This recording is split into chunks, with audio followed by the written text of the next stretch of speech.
Hello and welcome to ज़रा हट के मुबशर जैदी और ज़रार खोड़ो का सलाम कबूल कीजिए।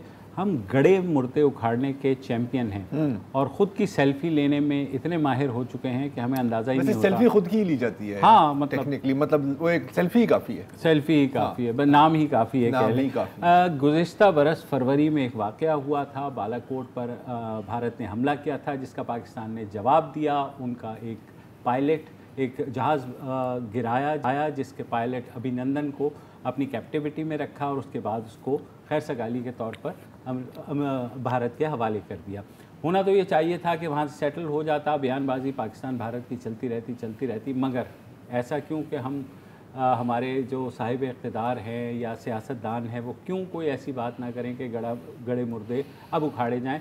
कल साबिक़ स्पीकर कौमी असम्बली अयाज सादिक ने एक बयान दे दिया जिसके मुताबिक एक मीटिंग में जो है ये उन्हें तासुर मिला कि नंदन को जो भारत के हवाले करने में हुकूमत घबराहट का शिकार थी और खासी जो है। अच्छा, इसमें एक थोड़ी सी क्लियर, उस वक्त जब ये बात की थी तो ये क्लियर नहीं हो रहा था कि कौन अकॉर्डिंग टू अयाज सादिक कौन घबरा रहा था। जो अल्फाज उन्होंने इस्तेमाल किए कि पैर कांप रहे थे, माथे में पानी था, और तस्वुर ये दिया गया कि ये चीफ ऑफ आर्मी स्टाफ के बारे में बात की जा रही है। अब एक्सक्यूज मी, जाहिर है वहां से फिर बहुत शोर मचा और फिर वो शोर भी कैसे मचा। कल वो हो गया उनका बयान और किसी ने रिपोर्ट करना भी गवारा नहीं किया, मगर आज इंडियन मीडिया भला हो उसका उसने उठाया तो पाकिस्तानियों को भी ख्याल आया कि यार ये तो यार कुछ हो गया यार, गद्दार खेलने में, मतलब यार वो तो थैंक यू, हमें आपने मौका दिया। फिर अयाज सादिक साहब की एक वजाहत भी सामने आती है जो पहले आप सुन लीजिए। बिस्मिल्लाहिर्रहमानिर्रहीम। जो मैंने कल statement floor of the house पे दी, मैं इंडियन मीडिया, इंडियन टेलीविज़न और जो ट्वीट्स आ रहे हैं दे आर टोटली कॉन्ट्ररी। जो मैंने बात की ये मिस रिपोर्ट हो रहे हैं, मिस कोट किया जा रहा है और ये बिल्कुल गलत बात कर रहे हैं। अभिनंदन जब पाकिस्तान आए थे तो अभिनंदन को मिठाई बांटने नहीं आए थे, उन्होंने पाकिस्तान पे हमला किया था और पाकिस्तान की फतह हुई थी जब अभिनंदन का जहाज़ पाकिस्तान ने गिराया था। मगर जब Imran Khan prime minister of Pakistan ने पार्लियामेंट्री लीडर्स की मीटिंग बुलाई तो जो सिविल लीडरशिप थी जिसमें शाह महमूद कुरैशी साहब और इमरान खान साहब थे, इमरान खान साहब के पास तो इतनी हिम्मत नहीं हुई चूँकि माथे पे इतना पसीना था और परेशान थे, किसके कहने पे ये कर रहे थे, क्या प्रेशर था उनके ऊपर, वो उन्होंने हमसे शेयर नहीं किया चूँकि वो मीटिंग में नहीं तशरीफ़ लाए। और शाह महमूद कुरैशी साहब ने आके ये कहा कि हम उनको वापस करना चाह रहे हैं, नेशनल इंटरेस्ट की खातिर हमने ये किया। सिविल लीडरशिप का ये फैसला था और इस फैसले के बाद जिससे हम एग्री नहीं करते थे, कोई जल्दी नहीं थी अभिनंदन को देने की, आप ज़रा सा इंतज़ार कर लेते, मगर नेशनल इंटरेस्ट के लिए किया। मगर वीकनेस सिविल लीडरशिप की इसमें नज़र आई जो कि फैसला इमरान खान साहब ने किया। अच्छा, ये बड़े मज़े की वजाहत इसलिए है कि पहले इन्होंने वो पसीना जो शाह महमूद कुरैशी के ऊपर चिपकाया था वो क्योंकि चीफ ऑफ आर्मी के स्टाफ के माथे पे चिपक गया किसी तरीके से, गलत कॉनोटेशन, तो उन्होंने अब वापस लाके वो पसीना इमरान खान पे चिपका दिया जो कि उस मीटिंग में नहीं थे। हालांकि अगर इनका बयान सुने जो बयान अयाज सादिक ने दिया था असेंबली में, उन्होंने उसमें ही कहा है कि इमरान खान वहाँ थे ही नहीं, उस मीटिंग में आए ही नहीं। तो फिर पता नहीं पसीना कहाँ से नजर आया मुझे नहीं पता, लेकिन ISPR कैसे पीछे रह जाता है। जाहिर है जब इतनी ज़्यादा कंट्रोवर्सी क्रिएट हो गई तो ISPR के जो स्पोक्स पर्सन हैं मेजर जनरल इफ्तिखार, वो भी बाबर इफ्तिखार, वो भी आए और उन्होंने प्रेस कॉन्फ्रेंस की और इस मामले के ऊपर अपनी राय जाहिर की। सुनिए।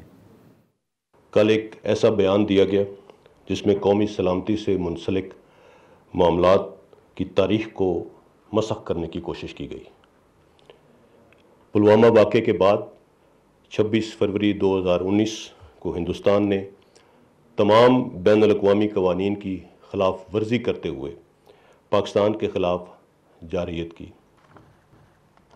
हिंदुस्तानी जंगी क़यादत विंग कमांडर अभिनंदन की रिहाई और एक ज़िम्मेदार रियासत के मेच्योर रिस्पॉन्स के अलावा किसी और चीज़ से जोड़ना इंतहाई अफसोसनाक और गुमराहकुन है। ये दरअसल पाकिस्तानी कौम की हिंदुस्तान पर वाज़े बरतरी और फतह को मुतनाज़ा बनाने के मुतरादिफ है। और ये चीज़ मेरे ख्याल में किसी भी पाकिस्तानी के लिए काबिल कबूल नहीं। ऐसी मनफी बयानी की बराह रास्त कौमी सलामती पर असरात होते हैं।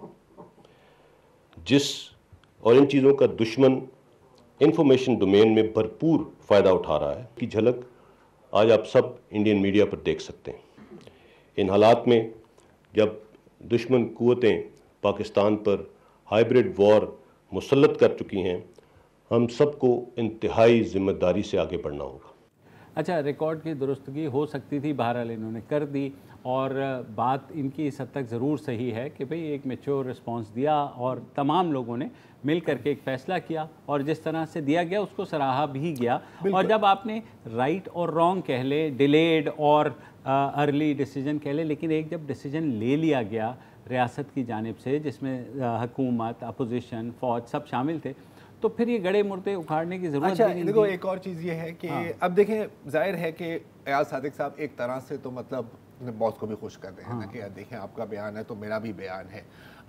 लेकिन ख़ास तौर पर एज अ साबिक speaker of the national assembly थोड़ा सा सोच लिया करें बोलने से पहले। अगर ये जो आज की इनका जो हुआ है और जो बाकी भी दो तीन चीज़ें हुई हैं, मुझे वो दूसरी जंग अजीम का एक स्लोगन याद आता है, लूज लिप्स सिंक शिप्स, कि यार खामोश रहो ना तो कभी आपको नुकसान नहीं होगा। बहुत ज़्यादा बोलो, हर जगह बोलने की कोशिश करो तो you will eventually make a big mistake. गैर जिम्मेदाराना स्टेटमेंट थी, आपने एम्यूनेशन दी है, और वो भी एक ऐसे पॉइंट पर जिस पर मेरा ख्याल है कि आपकी जो भी पॉलिटिक्स हो, ठीक है, आपकी जो भी इंक्लिनेशन हो, बालाकोट पर तमाम पाकिस्तानी एक पेज पर है। मैं भी गलती से पुलवामा कहने वाला था, और वो भी किसी और साहब से भी गलती हुई है, उस पर भी हम आएंगे, लेकिन इस पर हम एक पेज पर थे। बिल्कुल इस पर आप डिबेट कर सकते हैं कि यार शायद अभिनंदन को थोड़ी देर और रखना चाहिए था, शायद उसको एज अ बार्गेनिंग टूल इस्तेमाल करना चाहिए था, ये डिबेट हो सकती है। और अभी जैसे आप ही बता रहे थे कि मेहर बुखारी के शो पर जनरल दुरानी ने भी कहा था कि उनकी अपनी जाती राय थी कि इनको थोड़ी देर और होल्ड कर सकें, लेकिन ठीक है, आपने रिलीज कर दिया। एक और जो मुझे जो थोड़ा सी कॉन्ट्रोडिक्शन लग रही है ना एयाज सादिक की बात में, एयाज सादिक साहब की बात में, वो ये है कि जी इमरान खान बड़े परेशान थे और उन्होंने फैसला लिया कि इसको वापस कर दो, सिविलियन की आदत परेशान थी। तो यार देखो, अगर वो पपेट है और अगर वो सिलेक्टेड है तो फिर ये डिसीजन तो उनके हाथ में थी ही नहीं। तो you can believe one thing and you can believe the other thing. एक वक्त पर आप दोनों चीज़ों को शायद जोड़ नहीं सकते, थोड़ा सा अजीब हो जाता है। थोड़ा सा अभी भी मैं ये कहता हूँ कि जब एयाज सादिक की वजाहत आ गई तो ISPR की प्रेस कॉन्फ्रेंस ठीक है आपने कर दी, लेकिन कोई उसकी ज़रूरत नहीं थी। It could have been said in a statement कि भाई जो ये चीज़ थी। मैं कल इंडियन मीडिया की कवरेज ज़्यादा चुकी है, और देखिए अगेन बालाकोट एक ऐसा इशू है और अभिनंदन वाला इशू जिस पर इंटरनेशनल मीडिया जो यूजुअली पाकिस्तानी नैरेटिव पर नहीं आता, लेकिन यहाँ पर उनको भी मानना पड़ा कि यार ये लोग सटिया गए थे। सही बात, ठीक है, नहीं हमने F-16 गिराया नहीं, बस मान लो गिराया है। और पहले अपना जो गिर गया था वहां पर उसके ऊपर भी आ गए, ये हो गया। तो ऑब्वियसली वो तो ये, और उसके बाद से उन्होंने न सिर्फ ये कहा F-16 बगैर पाकिस्तान के F-16 2 महीने तक तो वो गिनते रहे। कोई कह रहा था कि जी 35 हैं, एक किधर गया, अमेरिका से पूछो, अमेरिका क्यों नहीं बता रहा कि वो किधर गया। वो तो अगर उसमें स्टोरी में चले गए तो 4 घंटे का प्रोग्राम भी काफी नहीं होगा। अच्छा, एक तो ये चीज थी, और जाहिर है इंडियन मीडिया ने इसको पिक किया and so on and so forth and Indian media ने एक और चीज भी पिक की आज, और जिसने इस सारी चीज को गहना दिया। इनफैक्ट एक तरह से इंडियन मीडिया ने वो ज्यादा पिक, ठीक है। और वो क्या था, वो थी minister of science and technology, excuse me, अभी शो से पहले बिरयानी खाई थी minister of science and technology Fawad Chaudhry साहब ने भी एक स्पीच दी कौमी असेंबली में, और पहले उसकी एक पहली झलकी आप सुन लें, फिर उस पर बात करते हैं। सुनाइए जी। जिस एतमाद से उन्होंने आके ये बातें की यहाँ पर कि स्पीकर जनाब शाह महमूद कुरैशी साहब की टांगें कांप रही थी, कह रहे थे हिंदुस्तान हमला कर रहा है। हमने हिंदुस्तान को घुस के मारा है जनाब स्पीकर वहां पे। और पुलवामा में जो कामयाबी है, पुलवामा में जो हमारी कामयाबी है, वो इमरान खान की क़यादत में इस कौम की कामयाबी है। उसके हिस्सेदार आप भी सब हैं, उसके हिस्सेदार हम भी सब हैं। और जिस तरीके से आप आके ये बातें करें और आप कहें ये वो फख्र है ऑर्डर प्लीज, जो कि हमारी order in the house please. जो हमने किया पुलवामा में, हमने घुस के मारा है। अच्छा, अब जब इनवाइट द मीडिया ने ये सुना, उन्होंने कहा कि यार यू नो होल्ड माय गाँव मूतर, ये तो ब्रेकिंग न्यूज आ गई है, ठीक है ना, तो ये उन्होंने लिया। अच्छा, अब इसमें अब मैंने भी जब सुना, मैंने कहा यार वैसे मेरा ख्याल है कि शायद आप बालाकोट कहना चाह रहे थे, और दूसरी बात है कि हमने तो घुस के नहीं मारा किसी को यार, वो हमारे यहाँ घुसे थे फिर हमने उनको मारा है, ठीक है, आई मीन ये है। तो मैं कॉल भी की मैंने फवाद भाई को, मैंने कहा कि यार ये मतलब क्या कर रहे हो बॉस, तो ये क्या हो रहा है यहाँ पे। तो उन्होंने कहा कि यार वो बेसिकली वो कहना चाह रहे थे बालाकोट, उनको बालाकोट कहना चाहिए था, या 23 फरवरी या जो भी डेट था वो कहना चाहिए था, मुंह से निकल गया पुलवामा। अच्छा, इसका सबूत क्या है कि अभी इसकी जो अगली क्लिप आपको सुनाएंगे उससे पहले थोड़ा सा आपको बैकग्राउंड दे देते हैं। वो ये है कि जब ये बात हो रही थी और वो कह रहे थे पुलवामा और घुस के मारा ये वो, तो पीछे जो बेंचेस वाले हैं, अपोजिशन बेंचेस से उन्हें कहा गया कि भाई ये पुलवामा नहीं है यार, बालाकोट है यार, बालाकोट है, मतलब उस तरह करके। और या बालाकोट के बाद का वाकया, बालाकोट के बाद का वाकया, सॉरी पुलवामा के बाद का वाकया। देखो हमारे से भी वही हो रहा है यहाँ पे ना, कि ये पुलवामा के बाद का वाकया है। और फिर फवाद साहब ने अपने आप को थोड़ा सा करेक्ट भी किया, ये भी सुन लीजिए। पुलवामा के वाकये के बाद जिस तरीके से हमने घुस के मारा हिंदुस्तान को, जिस तरीके से हमने घुस के मारा पाकिस्तान की शाहीनों ने, पाकिस्तान के सिपाह ने, पाकिस्तान के उन अजीम बेटों ने जिस तरह घुस के हिंदुस्तान के अंदर उसकी पिटाई की, वो तो हिंदुस्तान का अपना मीडिया उसके ऊपर शर्मिंदा है।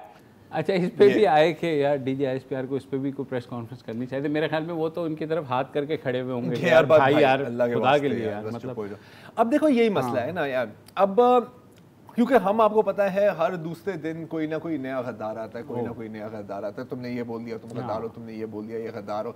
अच्छा, PTI वालों के लिए आया था, देखो ये गद्दार है, सॉरी हाँ, PTI नून लीग वाले अब फवाद चौधरी को गद्दार कराने की कोशिश कर रहे हैं। एक जो फायदा होता है इन सारी चीजों में कि अगर सब गद्दार हैं, तो उसका मतलब है कि कोई गद्दार नहीं है। ये जो गद्दार की फिर जो इल्जाम की जो वैल्यू है ना, वो स्लोली डिक्रीज होती जाती है। लेकिन अगेन आई विल से कि इस तरह के जो इश्यूज हैं, बालाकोट हो गया, अभिनंदन हो गया, इस पर सियासत नहीं खेलनी चाहिए। हैविंग सेड दैट, मुझे पता है कि हर दौर में खेली जाती है, ठीक है। कुलभूषण पर भी कोई कम सियासत नहीं हुई है, इस पर क्यों बात नहीं हो रही है, इस पर क्यों नहीं बात कर रहे, ये आपका ही एजेंट था, ये वो आपकी शुगर मिल में रॉ के एजेंट है, हाँ मतलब आपका बाप रॉ का एजेंट है, आपकी फुफी गद्दार है। ये अब इतना जोक बन गया है एक तरह से कि मेरा ख्याल है कि इसको अब सीरियसली लिया जा ही नहीं सकता। और जहां तक इंडियन मीडिया की बात है, तो आपने उनकी आज की पेशकश शायद नहीं देखी, देखेंगे तो फिर हम ये भी हम सोचेंगे कि यार ये हमारे लिए पैमाना होना नहीं चाहिए कि यार देखें इंडियन मीडिया आपकी बात कर रहा है। ये क्यों, आपको बताते हैं इस ब्रेक के बाद।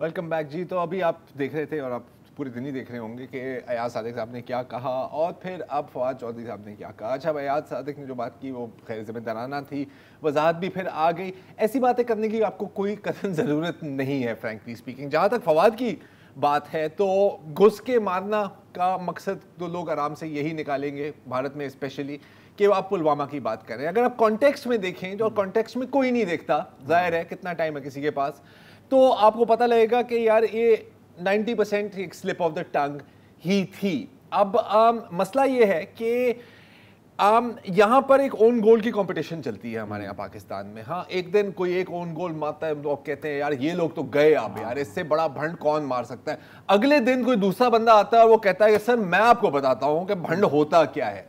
और जब भी ऐसा होता है तो एक पार्टी के लोग कहते हैं कि सर इनकी बयान आपने देखा है, इसकी आप मजम्मत क्यों नहीं करेंगे। दूसरी पार्टी का आता है। तो पॉइंट है कि जब दिन में इस तरह की 10 चीज़ें होती हैं तो कितनी चीज़ों के पीछे भागेंगे। इसलिए हम बात जो कर रहे हैं वो हम थोड़ी सी लाइट टोन में कर रहे हैं, इतनी कोई सीरियसली कर नहीं रहे। आज मैंने एक बड़ी कोशिश करके एक मैंने वीडियो निकाला कि ये जो पाकिस्तान में जो सिलसिला चल रहा है कि आप सेल्फी लेते हैं, आप अपने ही गोल में मारते हैं, इसको विजुअली कोई डिपिक्शन चाहिए। तो मुझे एक वीडियो मिला एक बॉक्सर का, जरा अगर चलाएं तो मैं उसके ऊपर थोड़ी सी कमेंट्री करना चाह रहा हूँ। ये देखें, ये बॉक्सर आता है, ये अपने मुखालिफ को पंच मारने की कोशिश करता है, पंच मिस होता है, डायरेक्ट भाई के अपने मुंह पर आकर लगता है। ये आप थोड़ी सी, हाँ ये देखें, एक और शॉट से देखें, लूप में। तो ये है एक तरह से पाकिस्तान की पॉलिटिकल पार्टीज का भी सीन ये है, पाकिस्तान के इदारों का सीन भी यही है, पाकिस्तान की बदकिस्मती के साथ एस्टैब्लिशमेंट का सीन भी यही है, और हमारा भी सीन भी यही है सर। हम अपनी ही मतलब सेल्फी ले रहे होते। मैं कुछ और कहने वाला था, अच्छा वो आपने मुझे रोक दिया वहां पे, thank you very much.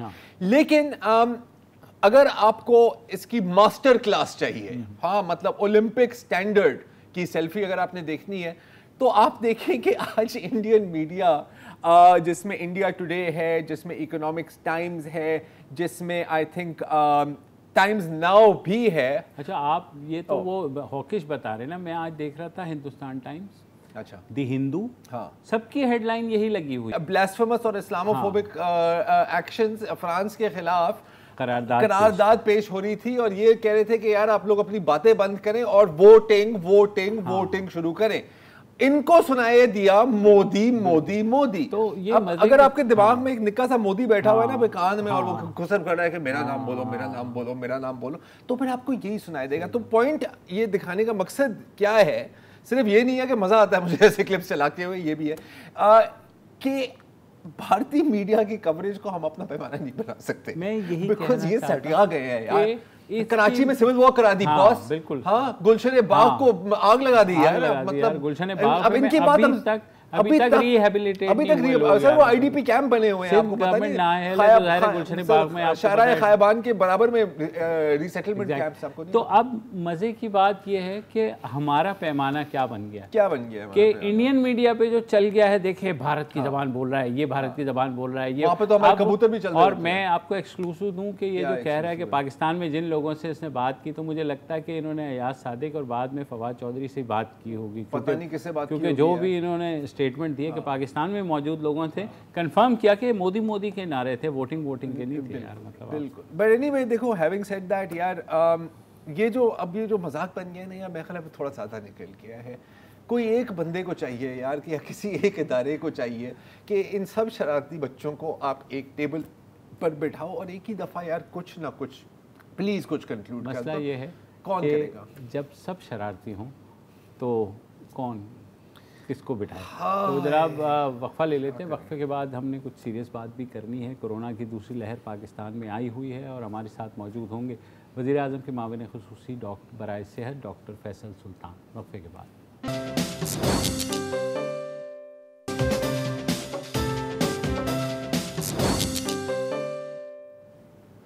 Welcome back. और अब बात करते हैं हम कोरोना पर, जिसकी दूसरी लहर ने अब पूरी दुनिया को घेरे में लिया हुआ है, ख़ुसूसन यूरोप और अमेरिका को। हमारे जो दो हमसाया ममालिक हैं भारत और ईरान, वहाँ पर पहली लहर ही नहीं गई, तो दूसरी लहर जो है वहाँ हालात खासे ख़राब हैं। पाकिस्तान में आज 70 रोज़ के बाद जो कोरोना के केसेस हैं वो 900 से तजावुज़ कर गए हैं, और जो हमारे ओवरऑल इन्फेक्शंस जो एक मरहले पर अब से 1.5 महीने पहले 5,000 से भी कम हो गए थे, अब 12,000 के लगभग हो गए हैं। तो अस्पतालों पर भी दबाव आ रहा है, मगर माशाल्लाह चाहे सियासी जलसे हों या जलूस हों, आप देख रहे हैं कि लोग ना SOPs को फॉलो कर रहे हैं, ना मास्क पहन रहे हैं। और इससे पहले कि देखो वो किसी और पर तमन्ना तनकीद करे, हाँ मतलब एक अगेन सेल्फी ले लेते हैं, हाँ, और वो ये है कि यार मैं तो बिल्कुल कोई एहतियात नहीं कर रहा। आई मीन जहाँ पर मुझे ज़रूरत, मतलब मास्क पहनना पड़ता है बैंक में जाने के लिए, वहाँ पे पहन पड़ देता हूँ, नहीं तो फ्रैंकली स्पीकिंग ना वो उस तरह सैनिटाइजिंग हो रही है, ना फासला रख रहा हूँ, और ना ही मास्क पहनना। वो बहुत गलत बात है, नहीं करना चाहिए, ऐसे आप पहने। अच्छा, बहरहाल क्या सूरत हाल है, हुकूमत क्या सोच रही है, इसी सिलसिले में हमने फैसल सुल्तान जो वज़ीर आज़म इमरान खान के मुशीर बराए सेहत हैं, उनसे पूछा कि लोग जो हैं वो एहतियात नहीं कर रहे हैं, आप जो हुकूमत है वो क्या करने जा रही है इस बारे में, सुनिए उनका क्या कहना था। बिल्कुल जी, आपका असेसमेंट, आपकी असेसमेंट दुरुस्त है। मेरे ख्याल से ऐसे लग रहा है कि अमूमी तौर पे हमने, अवाम ने, हम सब ने कुछ ऐसे सोच रखा है कि हम इस सेकंड वेव से या इस बीमारी के मुज़र असरात से किसी तरह से इम्यून हो गए, और सच ये है कि ऐसे नहीं है। अभी तक हमारी सिचुएशन बेहतर रही है, लेकिन बदएहतियाती जो है वो एक ऐसी चीज़ है जिससे ये हमारी जो इस वक्त बेहतर सिचुएशन है, एक जीत जो है, इसको हम अपने लिए मुश्किल और हार में ना तब्दील कर लें। तो ये सेकंड वेव आने का खदशे वाली बात तो अब आगे पीछे रहेगी। मेरे ख्याल सेकंड वेव आ चुकी है, उसमें जो एदाद शुमार हैं वो शुक्र है वो नहीं हैं जो बहुत से यूरोपीय ममालिक में हैं, लेकिन बहरहाल जो ट्रेंड दिख रहा है वो किसी सूरत अच्छा नहीं है। आज गुज़िश्ता 24 घंटों में जो पॉजिटिविटी रेट था वो 3% से ज़्यादा था।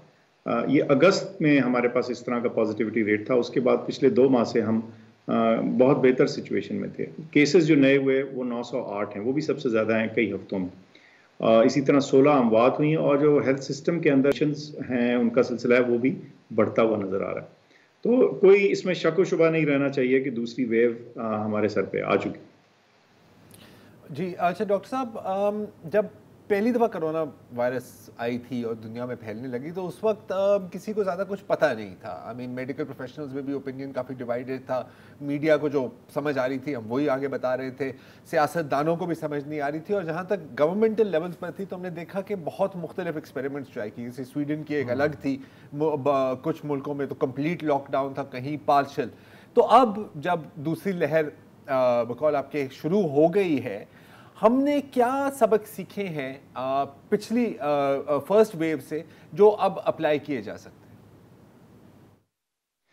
सबसे जो अहम सबक हमने सीखा पहली वेव से वो ये था कि अगर हम किसी चीज़ के बारे में कोई एक्शन करें, कोई तदबीर करें और उस तदबीर पे अमल करें तो उसके खातिर खा नताइज बरामद होते हैं।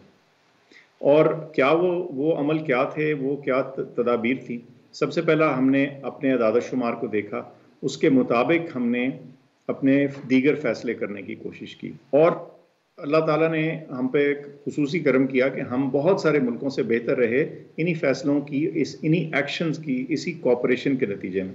अवाम ने कोऑपरेट किया, मीडिया ने कोऑपरेट किया, हमारे इदारों ने कोऑपरेट किया, हमारी इंतज़ामिया ने कोऑपरेट किया, एक जिसे कहते हैं ना मरबूत स्ट्रैटेजी सामने आई। तो मैं समझता हूँ कि यही चीज़ हम आज भी इस्तेमाल कर सकते हैं और इसीलिए इस वक्त इन्हीं एदाद शुमार को बिल्कुल वाज़े तौर पे सामने रख के हम सबसे पहले तो अपने लोगों से अपील कर रहे हैं कि इसको प्लीज़ सीरियसली लीजिए। अब जाहिर है एक मोमेंटम सा बना हुआ है, एक रॉ बनी हुई है जिसमें हम समझ रहे हैं कि जी ये तो हम तो अच्छे रह गए इसमें और अब तो ये ख़त्म हो गया। और चूँकि लोगों का ज़ाती एक्सपीरियंस इस बीमारी से ये हो गया कि अब ज़्यादा लोगों को वाज़े नहीं था कि उनके जानने वाले, उनके रिश्तेदार, उनके सर्कल में लोग जो हैं वो इन्फेक्ट हुए हों या खुदा न खास्ता बीमार हुए हों, तो वो एक सेंस ऑफ कंप्लेसेंसी, एक जिसे कहते हैं हम इस ख्याल में आ गए कि ये मसला ख़त्म हो गया।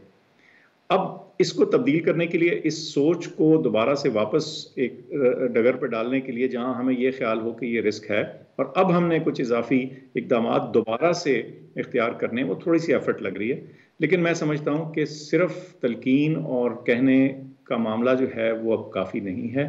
कुछ एक्शन और कुछ थोड़े से जो प्यूनिटिव या जो रिस्ट्रिक्टिव किस्म के इक़दामात हैं वो अब मजबूरन हमें करने पड़े हैं, कुछ आपके सामने हैं। और आइंदा आने वाले दिनों में अगर हमें कोई खातिर खा तब्दीली इसमें या बेहतरी नहीं दिखती तो इन चीज़ों को बढ़ाया भी जा सकता है। अच्छा डॉक्टर साहब, ये बताइएगा कि हॉटस्पॉट्स इस वक्त आइडेंटिफाई हुए हैं कि मुल्क में किन जगहों पे ज़्यादा इस वक्त प्रेवलेंस हो गई है कोरोना की, इस बारे में बताइएगा।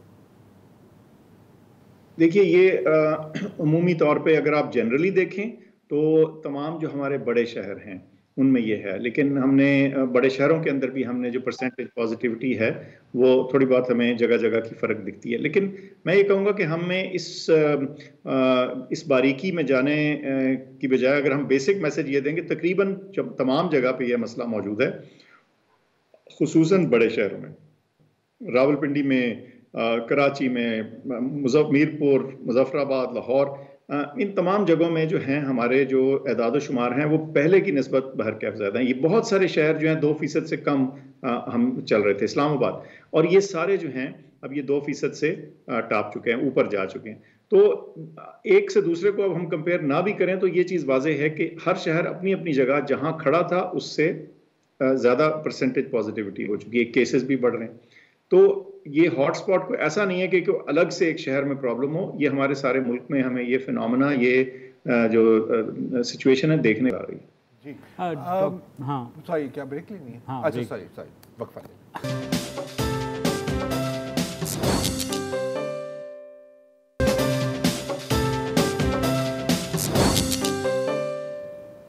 वेलकम बैक जी। हम बात कर रहे हैं doctor Faisal Sultan say about corona part 2। और डॉक्टर साहब, फर्ज करें कि वर्स्ट के सिनेरियो हमारे सामने आ जाता है, लोग बिल्कुल एहतियात नहीं करते और कोरोना वायरस एक बार फिर फैल जाता है, तो आपने कहा था कि कुछ प्यूनिटिव मेजर्स शायद आपको लेने पड़े और कुछ हद तक लिए भी गए हैं। मैं जानना चाह रहा हूं कि वर्स्ट के सिनेरियो में गवर्नमेंट की एजेंडा में क्या है? देखिए, कोई भी ऐसी चीज़ नहीं जो कि एजेंडा पे नहीं, हर वो स्टेप जो कि पाकिस्तान के लोगों की सेहत आमा और हमारी मईशत और हमारी वेलबींग को प्रोटेक्ट करने के लिए है, वो लिया जा सकता है। लेकिन जो चीज़ हमने सीखी और देखी इस सारे प्रोसेस में वो ये थी कि आपका स्टेप सबसे ज़्यादा मौसर वो होता है जो वहाँ इस्तेमाल किया जाए और उस मेजर पे इस्तेमाल किया जाए, उसकी तेज़ी उतनी हो जो बीमारी की तेज़ी और बीमारी की जगह के ऊपर मैच हो रही हो। तो इन अदर वर्ड्स कि ये जो टारगेटेड अप्रोच है ना, जो टेलर्ड अप्रोच है, ये सबसे ज़्यादा असर रखती है।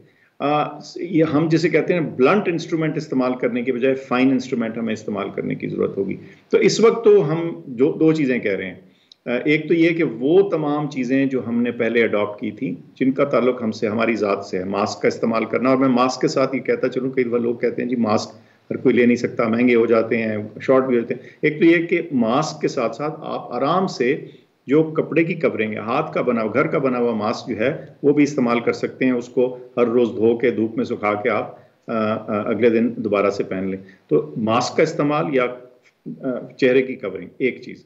नंबर 2, हम दूसरों से फासला रख सकते हैं। 6 फुट कम से कम का फासला हमें मेंटेन करने की ज़रूरत है। हजूम और भीड़ में बेवजह जाने की ज़रूरत नहीं। और अपने हाथ धोएं। और अपने जो बुज़ुर्ग हैं, हमारे एक उम्र से ज़्यादा के लोग जो हैं, या जिनको ब्लड प्रेशर है, शुगर है, या दीगर बीमारियां ऐसी हैं जिससे क़ुव्वत मुदाफ़ियत कम हो रही है या हो सकती है, उनको बचाने की कोशिश करें। बेवजह शादियाँ हमारी जो हैं, देखें ये जितने बड़े इवेंट्स हैं उतना ही रिस्क बढ़ता चला जाता है इन्फेक्शन का। हम रेस्टोरेंट और शादियों का थोड़ा जिक्र इसलिए भी कर रहे हैं कि ये वो जगह है जहां आप जाके कम से कम कुछ अरसे के लिए तो मास्क आपको उतारना पड़ता है। अगर खाना सर्व हो रहा है रेस्टोरेंट में तो आप जाए खाने के लिए रहें, और अगर शादी ब्याह में गए हैं तो वहाँ भी खाना सर्व होता है, फिर लोग उतारते हैं, गुफ्तगू भी हो रही होती है। लोग अपने नॉर्मल सोशल सर्कल से हट के उन लोगों को मिल भी रहे होते हैं जिनको वो हर रोज़ नहीं मिलता, शायद साल बाद मिल रहे हैं। तो ये जो घुलना है मुख्तलिफ फैमिली के मुख्तलिफ हिस्सों का, दोस्तों का, अजीज़ों का, ये फिर एक माशरे के एक हिस्से से दूसरे हिस्से तक बीमारी ले जाने में भी मदद कर रहा है। फिर इसी तरह ट्रांसपोर्टेशन हब्स पे हमने खुसूसन आज फिर से प्रोविंसेस के साथ बात करके इस पे तवज्जो दी है कि रेलवे स्टेशन पे, बस स्टेशन पे, ट्रांसपोर्टेशन के अंदर जो है इसके SOPs की कंप्लायंस को बढ़ाया जाए। अब ये थोड़ा सा इसमें वक्त लगेगा, हमने कहना एक जगह, फिर उसके साथ एनफोर्समेंट, कुछ फाइन्स का भी हमने जिक्र किया।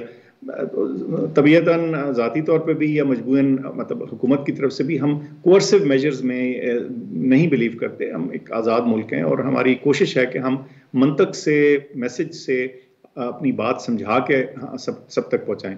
लेकिन अगर इसमें डिले आ रही होगी, लोगों का रिस्पांस नहीं आ रहा होगा, तो हो सकता है इस चीज़ को तेज़ करने के लिए हमें कुछ रिस्ट्रिक्टिव इकदाम भी लेने। बिल्कुल, ये बात तो इनकी इस हद तक मैं इत्तफाक ज़रूर करता हूँ कि हम लोग बग़ैर जो है डंडे के मानते नहीं हैं। ये है, हाँ, ये है समहाउ के कम से कम जब तक आपके ऊपर इन्फोर्स ना किया जाए। वो बार बार कह रहे हैं कि जमहूरी मुल्क हैं, आज़ाद हैं, ये वो, लेकिन हमने अमेरिका का हशर देख लिया है यार। अमेरिका का हशर देख लो, यूरोप का हशर देख लो, इंडिया देख लो, फ्रांस का हशर देख लो। इनफैक्ट मेरा तो ख्याल है कि ये जो मैक्रोन की जो 2-3 स्टेटमेंट्स भी आई हैं, एक तरह से तो वो थोड़ी सी नई पॉलिटिकल चीज़ भी खोलना चाह रहे हैं ना, क्योंकि कोरोना वायरस आपके आउट ऑफ कंट्रोल है। आई एम नॉट सेइंग कि दैट्स द ओनली रीज़न, लेकिन that is one of the reasons. लेकिन अब देखिए, बहुत थ्योरीज थी उस वक्त की जो प्रपोज की गई, प्रूव नहीं हुई। एक ये थी कि शायद जो इंतहा की गर्मी थी उससे भी कोई फ़र्क पड़ा था to the viral spread. Again ये प्रूव नहीं हुआ, मुझे लगता है कि शायद ऐसा हुआ था। अब ऑन द फ्लिप साइड, अब क्योंकि तो अब सर्दियों का मौसम आ रहा है, तो मुझे डर लग रहा है कि इसकी वजह से ही ना शायद फैल जाए। और ख़ास तौर पर मुझे किस चीज़ की फिक्र है कि लाहौर में जो ये फॉग और स्मॉग आता है, ठीक है, अब स्मॉग क्या है? Suspended particulate matter in the air. फर्ज करें कि अगर आपको कोरोना है, हाँ, और आप खांसते हैं या छींकते हैं इन द स्मॉग, तो क्या वो कुछ हद तक वो पार्टिकल्स वहाँ पर सस्पेंडेड नहीं रहेंगे? हवा चलती नहीं है। So these things are dangerous. I mean, अच्छा, डॉक्टर साहब से मैं ये ज़रूर पूछना चाहूँगा, क्योंकि इसका ताल्लुक़ ज़ाहिर है हम सब के बच्चों से है, कि जो तालीमी इदारों में हमने देखा कि कायद-ए-आज़म यूनिवर्सिटी के अंदर जो है वो सस्पेंड की गई हैं क्लासेस, कुछ और तालीमी इदारों को भी बंद किया गया। तो ओवरऑल जो एजुकेशनल इंस्टीट्यूशंस हैं डॉक्टर साहब, उनके बारे में हुकूमत की अब क्या स्ट्रैटेजी है?